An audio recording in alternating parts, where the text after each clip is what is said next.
오늘 스튜디오에는요, 어김없이 저희 전문가 중에 전문가죠. 상업부동산 전문가 안드라스 윤 대표님 나와 계십니다. 안녕하십니까? 네, 안녕하세요. 네. 드디어 6월 소비자 즉 물가지수를 보니까 3%까지 내려갔습니다. 그렇죠. 연준에서 2%가 목표다 그랬는데 뭐 점점 내려가는 분위기예요. 네.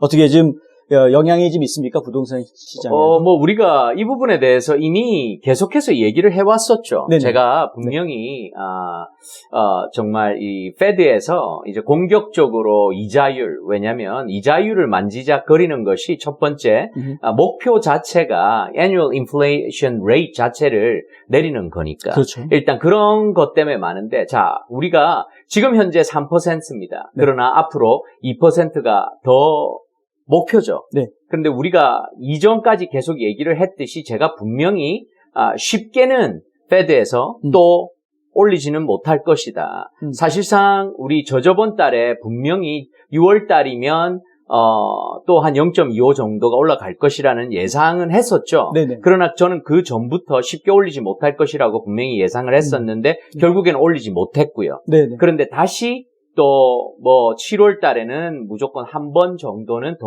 올릴 것이다라는 네. 또 예상이 있죠. 네. 자, 그러나 어찌되었건 목표대로 지금 잘 순항하고 있는데 많은 분들이 이런 좀 말씀들을 하시는 것 같아요. 네. 자, 3%입니다. 네.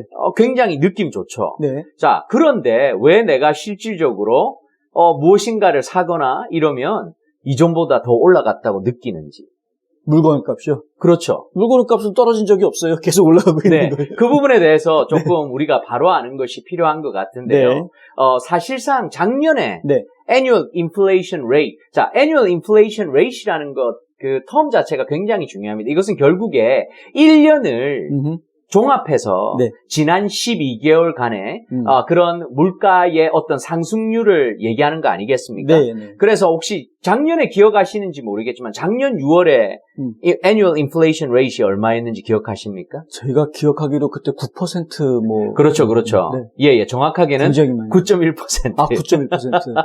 어마어마했죠. 깜짝 놀랐었어요. 그때가 그렇죠. 정점이었습니다. 뭐 우크라이나 사태 터지고. 네네. 그래서 그때 가장 타격을 받았던 게 어떤 물건들이었죠? 그때 모르겠는데요. 우리가 그 에너지 얘기하지 않았습니까? 네네네. 그래서 가스값부터 해서. 그렇죠. 그 다음에 식료품. 식료품도 좀 대란이 일어날 거다. 그렇죠. 그랬었죠. 왜냐하면 우크라이나와 러시아가 엄청난 생산국이기 맞습니다. 때문에 네. 거기에서 정말 타격을 받았는데, 자, 그때 9.1%라는 정말 말도 안 되는 어마어마한 그렇게 점프가 있었는데요. 자, 네. 거기와 비교했을 때 네. 사실상 3% 정도, 거의 3분의 1로 성장률이, 그러니까 인플레이션 빠르게 올라가는 속도가 3분의 1로 둔화된 것이지. 네. 그러니까 솔직히 말씀을 드리면 9.1 플러스 3%에서 사실상 12%의 체감이라고 보시면 됩니다. 그렇네요. 그렇죠. 작년 6월하고 좀 생각을 해보시면. 작년 6월에 얹어서 할 생각을 못 해봤네요. 그렇죠, 야, 그렇죠. 이거 재밌는데. 그렇게 네, 그러면 네. 굉장히 네. 재밌게 왜 아니 자꾸만 내려갔다고 하고 이제는 뭐 좋아질 거라고 하는데 내가 살 때는 전혀 그런 기미가 안 보이고 계속해서 더 올라가는 것 같은 바로 이런 목적 이런 이유이기 때문인 거죠. 아, 그렇군요. 네. 지금 전기값이 거의 2배가 됐거든요. 네네네. 그래서 굉장히 이해하기는 쉽죠. 네. 자, 이해하기는 쉬운데, 자, 3% 제가 말씀드렸지만 그러나 저번 달에 비해서 또 1%나 떨어졌습니다. 그 네. 속도 자체가. 네. 그러니까 속도 자체가 이렇게 굉장히 서서히 멈추기 시작하면 네. 이제 우리는 적응하게 되고 익숙해지기 때문에 네. 이제 그런 어떤 프로블럼이라든지 이런 것들이 조금씩 줄어드는 것이죠. 그러나 아직까지 문제점은 많습니다. 왜?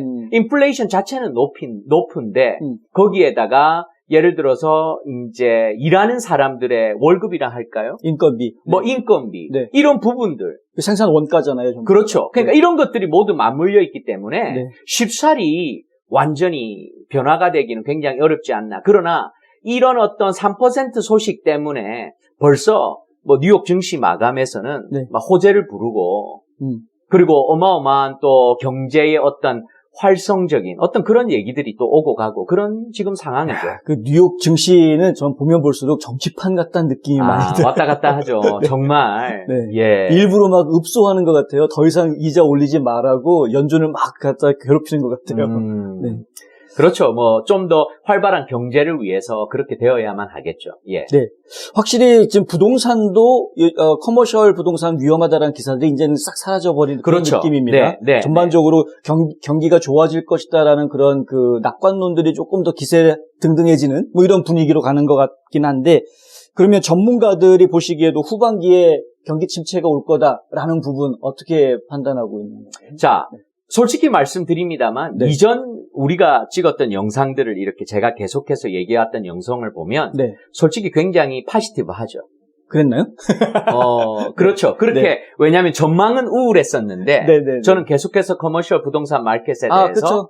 계속해서 스테디하고 네. 앞으로 계속해서 임프루브 할 것이다라는 얘기를 꾸준히 해왔는데 네. 지금 현재까지는 그런 상태로 되어가고 있지 않습니까? 네. 그러니까 경기 전망은 어두운 전망이 나온다고 할지라도 부동산 시장이 그렇게 무너지진 않을 것이다. 항상 그런 논조였었죠. 그렇죠. 그런데 네. 이게 왜 그러냐면 저는 모든 검증된 데이터를 가지고 실질적인 현장에서 이루어지는 그런 측면을 가지고 얘기를 해왔었는데요. 자, 네. 일단 올해부터 해서 한번 계속해서 한번 돌아가 보죠. 거꾸로 되돌아가 예, 예. 자, 2024년 지금 현재 네.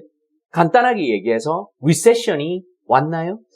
아직 안 왔다라고 이야기해야 될 것 같아요. 이제 시작될 거다. 뭐 이렇게. 좋습니다. 네. 그러면 네. 자, 리세션 하면 많은 분들이 어떤 하나의 경제의 척도라고 이렇게 생각이 되어지지 않습니까? 네. 근데 우리가 리세션 정의부터 확실하게 내려야 됩니다. 자, 리세션이 뭐냐? 경제가 조금 우울해졌다. 이걸로 리세션이라고 하지 않습니다. 그렇죠. 자, 리세션은 결국에 뭐냐?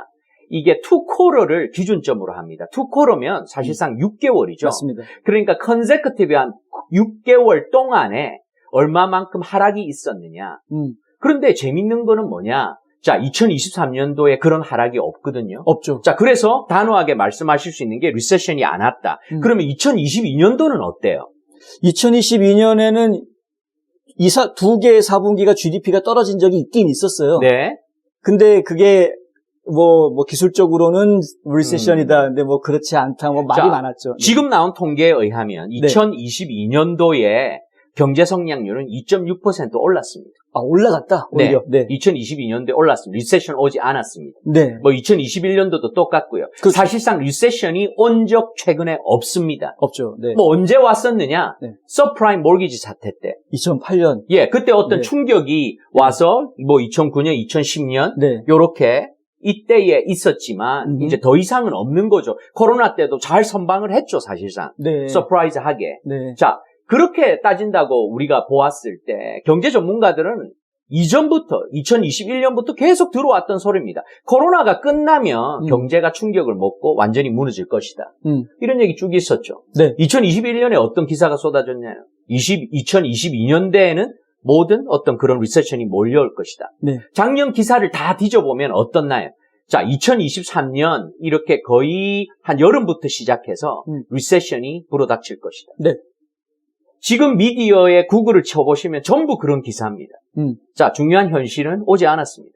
제가 분명히 말씀드렸지만 지금 최근에도 뭐 CNN 우리가 그런 얘기를 했었지만 네. 뭐 오피스 빌딩이 하락되었느니 아니면 커머셜 리얼 에스테이트 부동산이 하락되었느니 이런 부분. 자, 이런 부분은 한마디로 어느 정도의 포션이었다는 거죠. 네. 자, 그러나 전체적인 커머셜 리얼 에스테이트 사실은 제가 이번에 뭐 개인적으로는 저희 어머니가 한국에 여전히 살고 계시기 네네. 때문에 어머니를 뵙기 위해서 뭐 네. 우리 기자님 잘 아시겠지만 네. 한국을 방문할 예정이었는데 제가 네. 일이 바빠지는 바람에 일이 바쁘셔가지고. 예, 지금 가지를 못한 상황입니다. 지금 네. 진행되고 있는 딜이 너무 많아졌기 비행기 때문에 값이 올라서 못 가시는 줄 알았어요. 엄청 올랐더라고요. 예, 지금 이미 그런 상태입니다. 저는 네, 분명히 이 올해 시작할 때에 제가 분명히 첫 영상에서 아마 1월달 영상이었을 겁니다. 얘기했을 때가 바로 저 개인적으로는 올해가 기회의 이어라고 저는 생각을 한다. 네. 왜냐? 지금 어그레시브하게 높은 캡 레이스로 살 수 있는 이런 시점이다. 조금이라는 사실상 이 이자율은 일시적인 부분이거든요. 네. 자, 지금 벌써부터 이자율을 이제 만지작거리기 시작할 겁니다.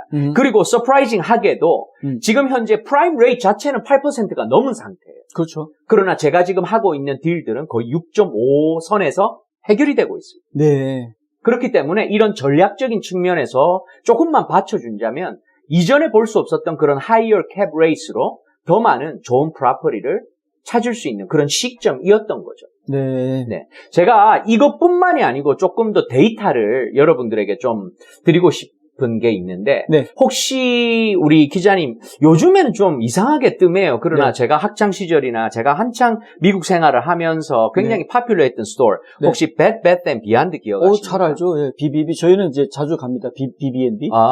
어떤 측면에서 자주 가셨어요? 거기 예쁜 제품이 많아요. 예쁜 제품 디자인이 많다. 예쁜 예, 게. 예. 네. 저는 개인적으로 왜 좋아했냐면 네. 가끔씩 여기서 쿠폰을 줍니다. 쿠폰도 25%. 맞아요. 그러니까 쿠폰도 이제 물론 거기에 이제 조그맣게 글을 썼죠. 네. 전체가 아니고 한 품목. 네. 그러나 실질적으로 다른 곳에서 막 500불 주면 사는 것을 25% 하면 거의 뭐 100불 네. 이렇게 세이빙을 하니까 네. 저는 자주 갔었는데, 네. 자, 이것이 요즘에 뜸했죠. 네. 그러니까 결국에는 뱅크럽시 가정으로 가고 있었죠. 네. 사실 작년에 150개 스토어가 문을 닫았습니다. 150개. 예. 그렇죠. 어마어마하게 깔려있잖아요, 베드 배트 앤 비안드가. 아니, 저는 뭐 약국 체인, 월그린도 지금 뭐 400개를 네. 문을 닫아버리고. 자, 그런데 올해 같은 경우도 거의 87개를 닫고 있거든요. 네. 자, 이것이 어떤 여파로 이어지느냐. 한번 베드 배트 비안드가 면적이 꽤 크잖아요. 네, 이게 그렇죠. 뭐 1, 2천 스퀘어핏이 아니지 않습니까? 그럼요. 그러면 렌트를 받고 있는 랜드로드를 한번 생각해 보십시오. 아, 베드 배트 앤 비안드 측면에서는 비즈니스 자체가 문을 닫는다고 쳐도 네. 랜드로드는 무슨 죄입니까? 빨리 새 테넌트를 구해야 돼. 그렇죠. 네. 그러니까 그런 긴박한 상황이 왔던 거죠. 네. 그렇게 되면 커머셜 리얼 에스테이트의 리테일 마켓 자체가 힘들어지는 거죠. 한마디로. 맞습니다. 네. 그죠? 그것이 데이터가 될 수 있겠죠. 네. 그러나 이번에 뉴스에서 컨펌이 되는데 그 베드 배트 앤 비안드 스토어들을 벌링턴이 뭐 하는 데죠? 가구점. 혹시 뭐 딜러즈나 네. 이런 백화점. 네. 예, 벌링턴. 네. 요렇게 생각하시면 될 겁니다. 그래서 벌링턴에서 그 모든 스토어들을 테이크오버하는. 그렇군요. 그 리스를 테이크오버하는 그런 과정. 그러니까 벌링턴은 계속해서 성장하고 있는 거죠. 그래서 올해만 해도 벌써 50개 스토어를 테이크오버 했습니다. 와. 그러니까 리스를 넘겨받아서 네. 본인들이 리스를 차고 들어가는 거죠. 희한하네요. 베드 앤 비욘드도 좀 특화된 부분이긴 하지만 네. 이쪽에 백화점 역할을 하던 곳이었는데 그게 벌링턴으로 바뀌었다. 무슨 의미가 있는 건지 딱 와닿지는 않는데. 베드 배트 앤 비욘드는 사실상 아무래도 생활용품이나 네. 어떤 전략적인 이런 부분이 있었겠지만 결코 싼 제품은 아니잖아요. 그렇죠. 근데 벌링턴은 약간 이제 디파트먼트 스토어 중에서도 가격이 좀 좋은. 그래요? 그렇죠. 약간 그러니까 놀드스트롬 아시지 않습니까? 예. 근데 이제 거기는 조금 하이어 엔드. 제이시 페니가. 예. 그러니까 벌링턴은 조금 더 로어 엔드에 세일도 좀 많이 하고 네. 그리고 다 팔죠. 그렇군요. 네네네. 그러니까 옵션이 많고 네. 그만큼 수요가 있다고 보시면 되겠습니다. 그러니까 지금 소비자들이 상당히 물가가 고물가 시대에서 소비 패턴이 바뀐 게 지금 여기 반영이 되고 있다. 그렇다고 보시는 게 진짜 좋은 네. 어떤 현상이라고 보면 되거든요. 네. 이전에 한창 경제 잘 될 때는 예를 들어서 명품관에 맞아요. 줄을 섰다고 친다면 네네. 이제는 이런 곳에 몰리는 거죠. 그렇죠. 마샬이라든가. 네, 맞아요. 그러니까 제가 분명히 예전에도 말씀드렸습니다. 네. 코로나 시절이 이제 흐르면서 위너가 분명히 있는 거죠. 네. 월마트, 타겟 이런 그로서리 스토어, 크로거 같은 경우 대박을 쳤죠. 맞습니다. 그러니까 또 동일하게 이런 저가의 브랜드들이 사실상 치고 들어온다고 보시는 게 좋겠죠. 역시 팬데믹을 겪으면서 상당히 많은 그 사람들의 심리의 변화가 있었다라는 걸 저희가 이제 그렇죠. 감지해야 되는. 그래서 우리가 좀 재미있게 이 시간에는 한번 좀 종합적으로 좀 전체적으로 저는 좀 짚어보는 시간을 한번 가졌으면 좋겠어요. 알겠습니다. 네. 어디서부터 시작해 볼까요? 최근에 굉장히 2019년도까지 경제가 활발하게 이렇게 성장을 하고 있었지 않습니까? 네네. 그런데 2020년에 정말 이전에 보지 못했던 사태가 일어납니다. 어떤 거였죠? 일단 팬데믹이 있고. 그렇죠. 코로나 팬데믹이 일어났죠. 그리고 전쟁이 또 벌어졌고요. 그렇죠. 그리고 나서 네. 우크라이나. 네. 그러니까 사실상 미디어 쪽에서는 핫한 기사들이 많았어요. 네, 그래서 좀 장사가 좀 됐죠. 그렇죠. 계속해서 쏟아냈죠. 네네. 굉장히 자극적인 기사. 맞습니다. 마스크, 코로나 언제 끝나나. 그렇죠. 몇 명 이대로 죽었나. 끝나지 않는다. 그렇죠. 그죠? 네. 또 제2, 제3의 코로나. 그렇죠. 그러니까 코로나를 한번 물면 계속해서 코로나를 물고 들어가야죠. 네네. 저도 이렇게 끝날지는 몰랐어요. 네. 그런데 네. 그 다음에 우크라이나 사태가 왔죠. 네. 자, 그 다음에 이 자극적인 소식은 바로 인플레이션 소식이 왔던 거죠. 9.1%라는. 그렇죠. 그렇죠. 그죠? 계속해서 기사들이 쏟아지고 시끌벅적한 네. 그런 순간들이었습니다. 그리고 인플레이션이 그렇게 높다 보니까 어떤 것에서 충격이 왔느냐? 바로 이자율이 따라온 거죠. 이자율 따라오고 결국 그것이 이제 부동산 시장에 영향을 반드시 주게 될 거다라고 많은 사람들이 줬는데 거기서 또 물고 꼬리를 물고 들어간 것이 무엇입니까? 네. 우리 실리콘밸리 사태. 네, 맞습니다. 은행이 자, 몇 개가 문을 닫았어요. 그런데 그때도 막 그 미디어에서 쏟아냈냐면 네. 이거 연쇄 파동이 있을 것이다. 맞아요. 미국 경제는 이제는 끝났다. 네. 그러니까 거품이 다 빠진다. 또 이런 얘기가 있었습니다. 그것도 결국은 상업용 부동산에다가 돈 많이 대출해준 은행들이 다 연달아 도산할 거다 뭐 이런 얘기로 연결이 그런데 자 여기서 포인트가 중요합니다. 분명히 네. 상업 부동산에 네. 투자를 했죠. 그러나 실질적으로 뚜껑을 열어보니까 결국에는 뭐였습니까? 트레저리 반드였죠. 아, 채권 때문에 망했죠. 그렇죠. 네. 자, 이게 참으로 재밌습니다. 왜냐? 20년짜리 채권을 이렇게 그 당시에 트레저리 반드를 네. 언제 샀었느냐? 사실상 2020년도 코로나 때에 이 은행들이 다 사놨던 거예요. 그런데 갑자기 이런 막 사태가 일어나니까 이제 소비자들이 은행에서 돈을 빼갑니다. 네. 그러니까 돈이 없잖아요. 네. 그럼 채권이라도 팔아야 되잖아. 근데 지금 채권을 팔려고 보니까 지금 주는 채권은 이자율이 어마어마하네요. 그렇죠. 그러면 내가 갖고 있는 채권은 상대적으로 안 팔리죠. 거의 반값이 되는 겁니다. 네. 팔릴 자, 수가 없는. 이런 사태가 벌어져서 이게 파산을 그렇게 그랬었죠. 했었던 네, 겁니다. 네, 맞습니다. 그러고 나서 또 연이어 이어진 것이 바로 오피스 빌딩의 연쇄적인 파동. 네. 이런 부분들. 자, 그러나 지금 현재는 또 안정화가 되었죠. 네. 왜냐하면 많은 어떤 금융에서 또 파이낸싱을 새로 해주겠다라고 발표도 했고, 네. 그리고 많은 장치가 또한 밝혀졌고, 그리고 오피스 빌딩들도 이제는 투자 가치로 보고, 왜냐하면 좋은 밸류에서 살 수 있는 어퍼튜니티라고 보고 들어가는 어떤 이런 기회가 찾아온 거죠. 그렇네요. 진짜 이제 팬데믹이 시작되는 시점부터 시작해가지고 지금까지 오는 그 짧은 몇 년 동안에 굉장히 많은 이슈들의 변화가 있었던 것. 자극적인. 아주 자극적인. 조용하지는 않았습니다, 네. 일단. 그리고 사실 그것이 실체가 어떻고 이게 중요한 게 아니었습니다. 사실 언론들이 기사들을 쏟아내는 걸 보면은 어떻게 해서든 독자들의 시선을 끌려고만 애를 썼던 기사들이 대부분이었었고, 네. 현실을 저희가 정확하게 파악하기에는 좀 혼란스러운 기사가 오히려 더 많았던 것 같고요. 근데 지금 이제 말씀해 주신 대로 지금 최근 들어서 생겼던 은행 파산 문제도 결국은 은행 구조가 취약해서 생겼던 문제도 아니었었고, 이 은행들이 투자 잘못해서 생겼던 문제였었고, 오피스 빌딩 문제가 나오긴 했는데 그게 상업부동산 전체 문제가 아니라 일부 국한된 문제였었는데 그걸 상업부동산 전체의 문제인 것처럼 확대한 문제도 있었고, 인플레이션도 사실은 지금은 잡히고 있다라고 이야기를 하고 있지만은 작년에 엄청나게 올라갔던 거를 더해서 생각을 해보면은 이게 지금 과연 정말 잡혔다라고 말할 수 있는지 한 번 더 생각하게 만드는 이제 그런 부분이고, 네네. 뭐 이런 상황으로 저희가 일단은 정리를 해볼 수 있을 것 같습니다. 지난 3년 동안에 벌어졌던 일들은 잘 정리가 된 것 같은데요. 네네네. 그렇다면 이제 제일 중요한 거는 앞으로 어떻게 될 건가인데 저희가 시간이 다 됐거든요. 네. 이 얘기를 제가 다음 시간에 들어야 될 것 같습니다. 저희가 앞으로는 과연 어떻게 그럼 우리가 이 위기 상태를 기회로 되돌려서 생각해 볼 수 있는 것인지에 대한 부분을 좀 다시 설명해 드리도록 하겠습니다. 오늘 귀한 시간 내주셔서 감사합니다. 네, 감사합니다.